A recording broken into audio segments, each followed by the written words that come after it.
तो आ चुके हैं हम नए वीडियो लेके और आपके लिए आज का वीडियो बहुत ही ज्यादा इन्फॉर्मेटिव होने वाला है। Hello guys, this Deepak, welcome to my channel Desi vloggers. So guys, कैसे आप लोग? होप आप लोग अच्छे होंगे, सही सलामत होंगे। आज का वीडियो बहुत ज्यादा इन्फॉर्मेटिव होने वाला है, जिसमें आपको बताने वाला हूँ एक क्वेश्चन के बारे में जो कि ज्यादातर डिग्री होल्डर मुझसे पूछते हैं मेरे इंस्टाग्राम में या यूट्यूब में। जो आज का वीडियो है वो सभी लोगों के लिए है वैसे, और आपके काफी काम आने वाला है। अगर आपने मुझे इंस्टाग्राम पर फॉलो नहीं किया अभी तक तो पहले तो फॉलो कर लीजिए, जो कि है देसी व्लॉगर, और इस चैनल को अगर सब्सक्राइब नहीं किया तो डू सब्सक्राइब। आज हम बात करने वाले हैं, जब कैंपस में, कॉलेज में, इंस्टीट्यूट में जब प्लेसमेंट की बारी आती है, आपको प्लेसमेंट देने की बारी आती है, तो बड़े बड़े ब्रांड से जो है आपके एचआर आते हैं, जीएम आते हैं और वो आपका इंटरव्यू लेते हैं और इंटरव्यू के बेस पे आपको प्लेसमेंट देते हैं। तो जैसे ताज हो गया, मेरिट हो गया या ओबराय हो गया, जैसे बड़े बड़े ब्रांड होते हैं, ये लोग क्या करते हैं कि ये लोग आपके कैंपस में आते हैं और आपको प्लेसमेंट देने के लिए आपका इंटरव्यू लेते हैं, आपको देखते हैं, परखते हैं किस तरह से आपकी नॉलेज है।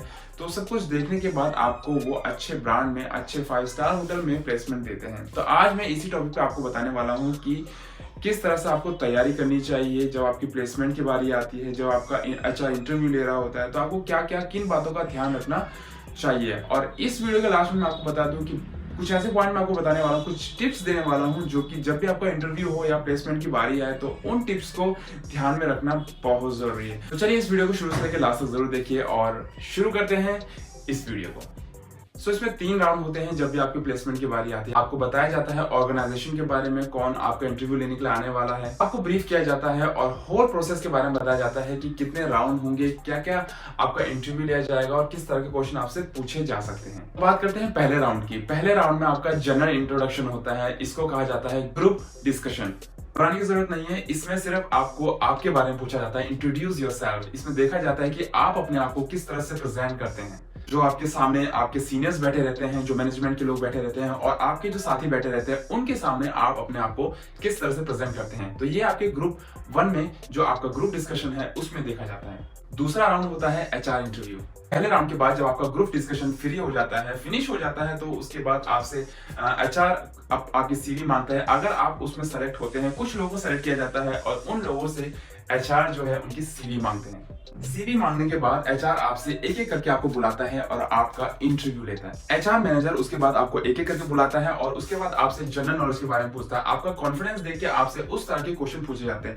आपसे जनरल नॉलेज पूछा जा सकता है, आजकल क्या चल रहा है उसके बारे में पूछा जा सकता है, जनरल अवेयरनेस के बारे में पूछ सकते हैं। तो आपको जो है जनरल नॉलेज की, जीके की नॉलेज होनी बहुत जरूरी है। आजकल पॉलिटिक्स में क्या चल रहा है, आपके होटल इंडस्ट्री में क्या चल रहा है, कौन सी ब्रांड का होटल कौन सी ऊंचाइयों पे है, या होटल इंडस्ट्री में छोटे मोटे जो बातें होती हैं, छोटे मोटे अप्स डाउन्स होते हैं, उसके बारे में पूछा जा सकता है। इन सभी बातों का आपको ध्यान रखना बहुत जरूरी है। जीके पढ़ना जरूर स्टार्ट कर लीजिए अगर आपका प्लेसमेंट होने वाला है या आप इंटरव्यू के लिए जाने वाले हैं। मैं आपको बता दूं कि ज्यादातर डिग्री होल्डर्स जो होते हैं उनके प्लेसमेंट इस तरह के होते हैं, उनके जो इंटरव्यूज होते हैं वो इस तरह के होते हैं। या अगर आप एक बड़े ब्रांड में अगर जा रहे हैं, जैसे कि मैं आपको बताया, तो आपसे इस तरह के क्वेश्चन पूछे जा सकते हैं। तो इन चीजों के बारे में आपकी तैयारी जो है 100% होनी चाहिए। अगला जो राउंड होता है और जो लास्ट राउंड होता है वो है जीएम इंटरव्यू। और जीएम इंटरव्यू के लिए आपका कॉन्फिडेंट होना बहुत जरूरी है। जैसे मैं आपको बता दूं कि जीएम का जो इंटरव्यू होता है वो तभी होता है जब जीएम आपके कैंपस प्लेसमेंट के लिए आया हुआ है। अगर नहीं आया हुआ है तो आप अपने आप को समझ सकते हैं कि आप सेलेक्ट हो चुके हैं। अगर आप एचआर राउंड से सेलेक्ट हो जाते हैं तो आप मान के चलिए कि आप सेलेक्ट हो चुके हैं और आप अपने जॉब की तैयारी स्टार्ट कर सकते हैं। मगर जीएम इंटरव्यू अगर हो रहा है तो 0.1 चांसेस है कि आपसे जीएम का इंटरव्यू होगा और वो आपसे जनरल क्वेश्चन पूछ सकता है। बट घबराइए नहीं, इवन अगर आप जीएम से इंटरव्यू करते भी हैं तो ऑलमोस्ट 100% आपकी जॉब लग चुकी है। जीएम से अगर इंटरव्यू आपको होता भी है तो वो आपसे बेसिक क्वेश्चंस पूछेगा। आपने आज पढ़ाई करी, आज के बारे में आपने क्या पढ़ा, आज कुछ आपने न्यूज़पेपर पढ़ा है या नहीं पढ़ा है, और उसी के साथ साथ जीएम जो है आपका जंप कर सकता है डायरेक्टली टू टेक्निकल क्वेश्चन। तो आपको तैयारी करनी होगी उस तरह से, बट आप फिर भी मान के चल सकते हैं कि यू आर सेलेक्टेड। अगर आप सेलेक्ट हो जाते हैं तो वो आपसे ज्वाइनिंग डेट मांगेंगे और उस ज्वाइनिंग डेट पे आपको ज्वाइन करना पड़ेगा आपकी नई जॉब को और स्टार्ट करना पड़ेगा अपने कैरियर को। अब मैं आपको कुछ टिप्स देना चाहता हूं जो कि ध्यान में रखना बहुत जरूरी है, और इंटरव्यू के लिए, प्लेसमेंट के लिए इन बातों का ध्यान जरूर रखिएगा। पहला पॉइंट, बी वेल ग्रूम्ड। आपको ग्रूम्ड होना बहुत जरूरी है। आपके मुस्टैच अगर है तो तरीके से होना चाहिए, नेल्स आपके हो गए, आपकी कलम हो गई, आपके हेयर हो गए, आपका वेल ड्रेस्ड हो गया, आपकी टाई हो गई, आपके शूज हो गए, आपकी वॉच हो गई, आपने क्या पहना हुआ है, मतलब टोटली वेल ग्रूम्ड आपको होना जरूरी है। अगर आप वेल ग्रूम्ड होते हैं, अगर आपकी पर्सनैलिटी भी अच्छी लगती है तो without saying you will gain plus point. Second point जो कि बहुत ही ज्यादा इंपॉर्टेंट है, आपको अपने फेस पे हमेशा स्माइल रखना पड़ेगा। मतलब जब भी आप प्लेसमेंट के लिए जा रहे हैं अगर, तो जरूर अपने फेस पे स्माइल रखिए। बिल्कुल भी सीरियस फेस मत बनाइए या गुस्सा वाला तो मतलब बिल्कुल बनाइए नहीं। बट एक स्माइल, छोटी सी स्माइल, ये भी नहीं कि इतना हंस रहे हैं कि अगले इंसान को जो है एक ऑकवर्ड फील हो रहा है, तो इतना भी नहीं होना चाहिए। बट एक हल्की सी स्माइल के साथ आपको सारे इंटरव्यू क्लियर करने पड़ेंगे। तो ये है आपका second point, second tip.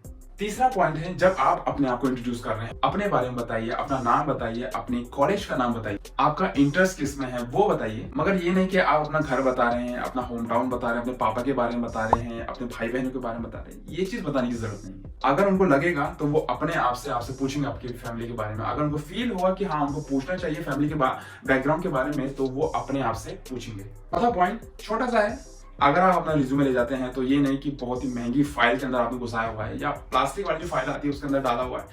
File ले जाने की आपको कोई जरूरत नहीं है। जस्ट एक प्रिंट आउट हो जो कि स्टेबल हो, बस।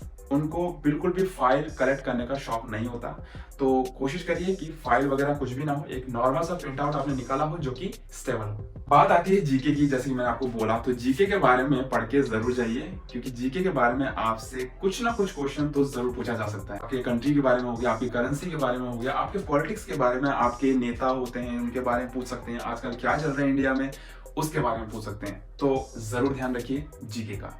सेकेंड लास्ट पॉइंट और थोड़ा सा इंपॉर्टेंट पॉइंट, अपने प्लान के बारे में बताइए, अपने फ्यूचर प्लान के बारे में बताइए। आपका क्या प्लान है इस ऑर्गेनाइजेशन में काम करने का और कितना लॉन्ग टाइम तक आप काम कर सकते हैं। सही झूठ बोलिए, भले ही उनको बटरिंग करिए, मगर उनको लॉन्ग टर्म के बारे में अपनी प्लानिंग बताइए कि मैं यहाँ पर इस तरह से काम करूंगा, इस तरह से मैं पोजीशन हासिल करूंगा और उसके बाद और कड़ी मेहनत करके इस ऑर्गेनाइजेशन को टॉप पर ले जाऊंगा।